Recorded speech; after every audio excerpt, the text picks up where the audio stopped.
Okay, உங்களுக்கு என்ன ஒரு சர்ப்ரைஸ் வந்திருக்கு, இந்தாங்க பிறந்த நாள் வாழ்த்துக்கள். சரி ஓகே, இது யார் அனுப்பியிருப்பாங்க உங்களுக்கு? கொஞ்சம் அம்மா அனுப்பல, ஒரு பாய் தான் அனுப்பியிருக்கு, ஆம்பளை ஒரு ஆள். யாரா இருக்கும்? பாஸ்கெட் வந்திருக்கு.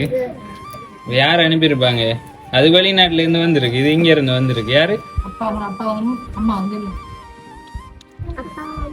அப்பாவும் அம்மாவுமா? இல்லையே, உங்களுக்கு அப்பா அம்மா தரல, ஒரு ஆள் தான் செய்திருக்கு. அம்மா மட்டும்தானா? சரி தெரியும். நல்லா இருக்கா, பிடிச்சிருக்கா டேடி? இப்ப இன்னும் சரியா சொல்லல, நீங்க அப்பயே சொல்லிட்டீங்க அம்மாண்டு, இப்ப சொல்லலையே. யாரா இருக்கும்? அம்மா தானே? சரி, என்ன ஒரு கிஃப்ட் வந்திருக்கு. பிரிச்சு பார்க்கும் போதுல உள்ள என்ன இருக்குமென்று சொல்லுங்க.